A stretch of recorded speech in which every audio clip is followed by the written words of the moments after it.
I think it's just something that you can turn around and look at and be like, I built that whole car myself. Pretty much everything on this Hilux I built with my bare hands.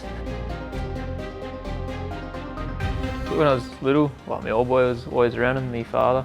He's always into his like Corvettes and hot rods and that. No one in our family ever really touched four-wheel drive, so sort of found a little area that I could make something about the name. My first car was a E36, little BMW, little red one, automatic. I loved it, pretty much stripped everything from inside. I was going to be a drift car, and then I was like, yeah, no, stuff this. I'm going to buy a Skyline, so next minute I was full Paul Walker spec, driving around in a 34. Didn't really like the fact that I couldn't go over the curbs and go over the speed humps, so I was like, that's it, we go bigger and better. So got rid of that, and then got the Hilux here.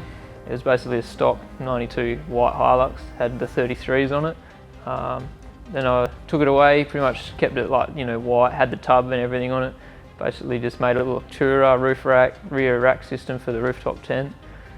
Took it up to like Cowbarry, Lucky Bay for 1 year. It was awesome. And then I found out it had a pretty heavy blow-by. So bought a crate motor from over east, brought it over here, started putting that in, and I was like, you know what, we'll take it to the next level again.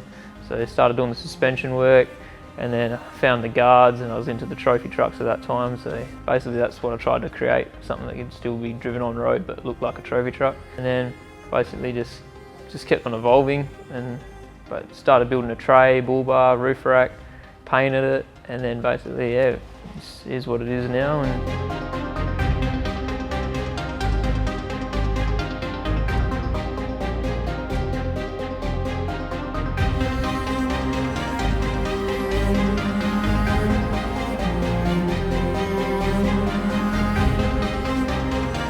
Yeah, after that we played around with the engine. I was looking at the suspension, and I set it up with like a leaf spring at the front, but basically put a Hilux Surf rear cross member into the rear. That was coil springs and remote shocks. After that, didn't really like how the front handled. Like, it was awesome flex being leafs, but obviously for engineering purposes had to bring it down in height. So that's when we did a custom coilover conversion. And yeah, now it's running the coilover springs at King's Off-Road Racing, and now it rides like a dream. But it still, you know, limits the flex, but we're still happy with the on-road comfort.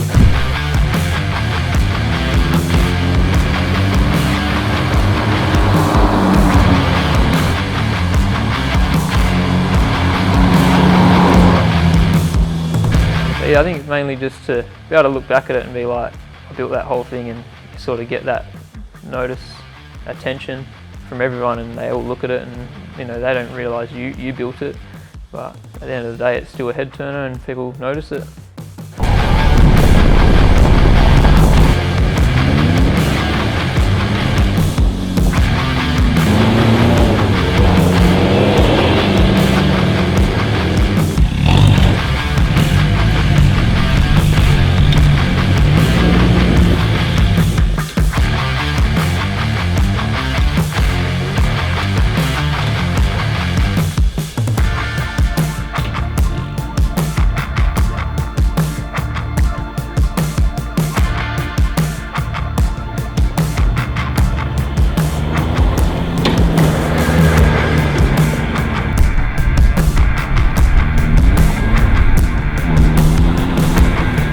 Be sure to watch part 2 of this rig rundown, where we jump into a more detailed look at Dylan's Hilux.